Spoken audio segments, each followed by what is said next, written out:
बिस्मिल्लाहिर्रहमानिर्रहीम।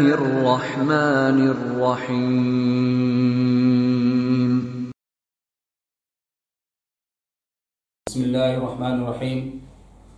मौलवी साल अव्वल के अज़ीज़ तलबा व तालिबात,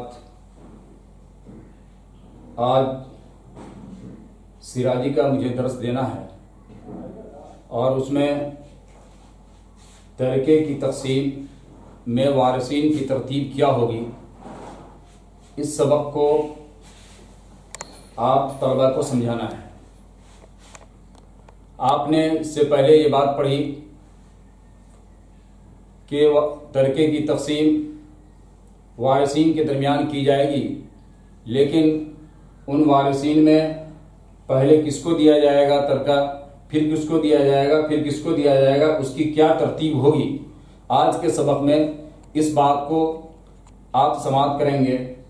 तो सबसे पहली बात तो ये कि जब तरका की तक़सीम वारिसीन के दरमियान होगी तो उनमें सबसे पहला वारिस जिसको तरका दिया जाएगा वो असहाब फ़राइज़ हैं। असहाब फ़राइज़ कहते हैं किसको? असहाब फ़राइज़ कहते हैं कि जिसका हिस्सा कुरान, हदीस और इजमा में मुकर्रर हो, यानी कुरान और हदीस में उसके हिस्से को वाज़ेह तौर पर बयान कर दिया गया हो, वो असहाब फ़राइज़ हैं। सबसे पहले असहाब फ़राइज़ को मय्यत के तरका से हिस्सा दिया जाएगा। असहाब फ़राइज़ को हिस्सा देने के बाद माल अगर बच रहा है तो फिर ऐसी सूरत में असबे नसबी को हिस्सा दिया जाएगा, यानी असबे नसबी में उसका लड़का, उसके वालिद, दादा, भाई वगैरह ये लोग आते हैं, इन असबे नसबी को हिस्सा दिया जाएगा। अगर असबे नसबी न हो तो फिर ऐसी सूरत में असबे सबबी को हिस्सा दिया जाएगा। असबे सबबी कहते हैं किसको? असबे सबबी कहते हैं किसी का गुलाम था, उसने अपने गुलाम को आज़ाद कर दिया, अब उस गुलाम का इंतकाल होता है, उसका कोई भी वारिस नहीं है सिवाय इस आका के, तो ऐसी सूरत में उसका तरका इस आका को मिलेगा। अब अगर असबे सबबी भी नहीं है तो फिर असबे सबबी के जो असबात होंगे उनको उसका हिस्सा मिलेगा। अगर असबे नसबी भी ना हो, असबे सबबी भी ना हो, तो फिर ऐसी सूरत में ज़बील फ़ुरूज़ पर रद्द किया जाएगा। मैंने बताया कि ज़बील फ़ुरूज़ वो लोग हैं जिनका हिस्सा कुरान, हदीस और इजमा में मुतय्यन और मुकर्रर है, तो अब फिर उन्हीं पर रद्द किया जाएगा। इसमें एक बात समझ लेने की है और गौर से समाअत करने की है कि ज़बील फ़ुरूज़ पर जो रद्द होगा तो ज़बील फ़ुरूज़ नस्बिया पर रद्द होगा। जो नसबी ज़बील फ़ुरूज़ हैं उन पर रद्द होगा, जो नसबी ज़बील फ़ुरूज़ नहीं है उन पर रद्द नहीं होगा। मसलन बीवी और शौहर पर रद्द नहीं होगा, इसलिए कि बीवी और शौहर से नसब का रिश्ता नहीं होता है। लड़की इस पर रद्द होगा, बहन है उस पर रद्द होगा, इसलिए कि बहन और लड़की से नसब का रिश्ता है, तो ज़बील फ़ुरूज़ नस्बिया पर रद्द किया जाएगा। उसके बाद अगर ज़बील असहाब फ़राइज़ नहीं है तो फिर उन वारिसीन को हिस्सा मिलेगा। उनमें आता है मौलल मवालात। मौलल मवालात कहते हैं कि दो आदमी ने आपस में ये मुआहिदा किया कि एक ने दूसरे शख्स से ये कहा कि तुम मेरा कफील बन जाओ, मुझसे जो भी जनायत होगी उसकी दियत तुम पर लाजिम होगी और मेरे माल के तुम वारिस होगे। दूसरे ने उसको कबूल कर लिया तो इसको मौलल मवालात कहते हैं। अगर कोई भी असहाब फ़राइज़, असबे नसबी, असबे सबबी कोई भी नहीं है तो फिर ऐसी सूरत में मौलल मवालात को हिस्सा मिलेगा। अगर मौलल मवालात भी नहीं है तो फिर ऐसी सूरत में मुक़र्रर लहू बिन नसब अल गैर, इसको हिस्सा मिलेगा। मुक़र्रर लहू बिन नसब अल गैर यानी जिसके नसब गैर से नसब के होने का इकरार किया गया हो, ऐसे शख्स को हिस्सा मिलेगा। मुक़र्रर लहू बिन नसब अल गैर के लिए 5 शराइत हैं। सबसे पहली चीज तो ये कि जिसके लिए नसब का इकरार किया जा रहा है, जिससे नसब का इकरार किया जा रहा है, ऐसा शख्स मजहूलुन नसब हो, यानी उनके वालिद का नाम मालूम न हो, पता मालूम न हो कि इसका वालिद कौन है, तो वो शख्स मजहूलुन नसब हो। दूसरी चीज ये कि नसब का इकरार गैर के लिए हो, नसब का इकरार खुद अपने लिए न हो। गैर के इकरार होने का मतलब ये है कि मसलन एक शख्स ये कहता है कि ये मेरा भाई है।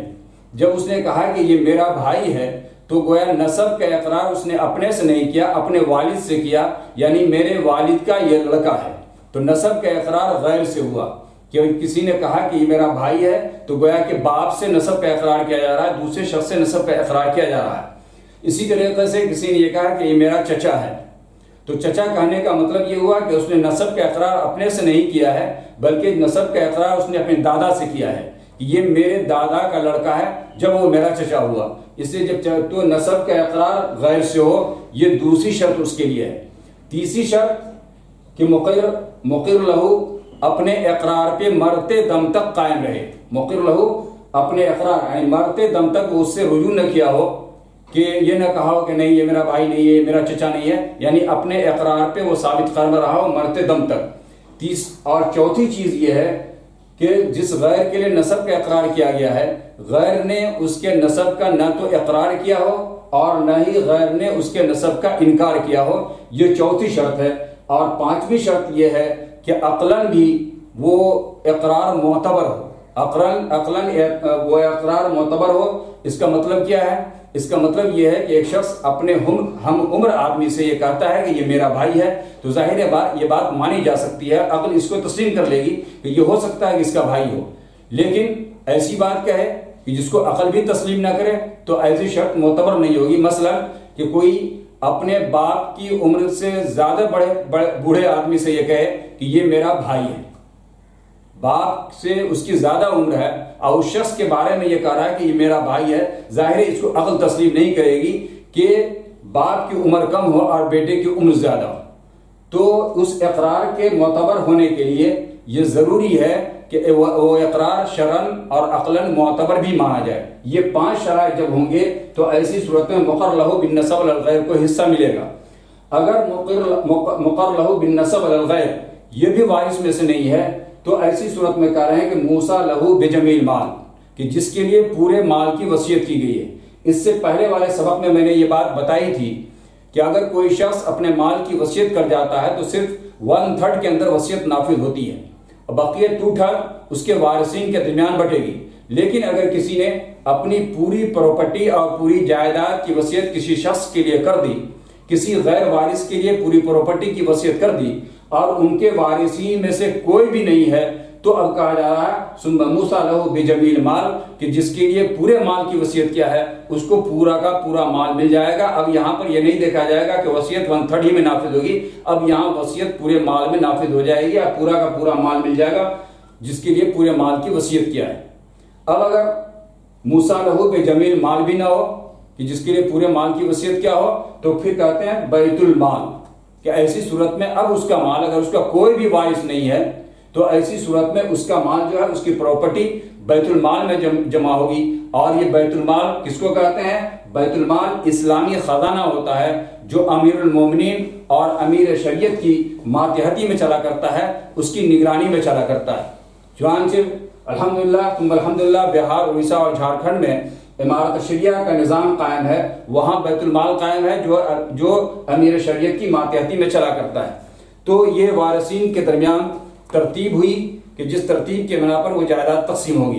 अब इबारत का तर्जमा मुलाहजा कर लिया जाए। फयुबदउ बिअस्हाबिल फराइज, तो शुरू किया जाएगा असहाब फराइज से, और असहाब फराइज वो लोग हैं जिनका हिस्सा कुरान करीम में मुकर्रर है। सुम्मा बिला असबात मिन जिहति नसब, फिर जो असबात नसबी हैं उनको हिस्सा मिलेगा। अब इसके बाद असबा की तारीफ कर रहे हैं कि असबा किसको कहते हैं? असबा उस शख्स को कहते हैं जो असहाब फराइज को हिस्सा देने के बाद हिस्सा जायदाद ले ले या तन्हा होने की सूरत में पूरा का पूरा माल वो ले ले। वल असबत कुल्लु मन याखुदु मा अबक़तहु असहाबुल फराइज, असबा हर वो शख्स है जो असहाब फराइज को हिस्सा देने के बाद बकिया माल ले ले। व इंदल इनफराद युहरिज़ु जमीअल माल, और तन्हा होने की सूरत में पूरा का पूरा माल ले ले। सुम्मा बिल असबती मिन जिहति सबब, फिर असब सबबी को हिस्सा मिलेगा। वह मौला आताका, वह आजाद करदा आका है। सुम्मा असबती ही अल तरतीब, फिर आजाद करदा आका का असबा।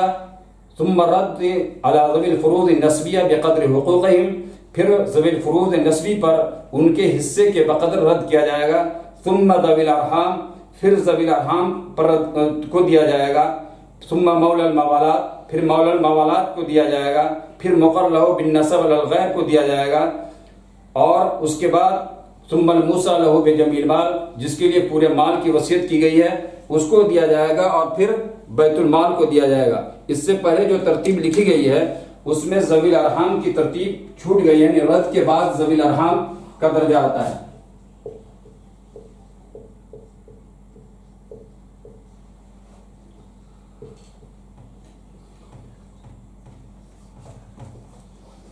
तो इस तरीके पे वारिसीन के दरमियान किसी भी शख्स का तरका तकसीम किया जाएगा और इस तरह से उसको हिस्सा मिलेगा।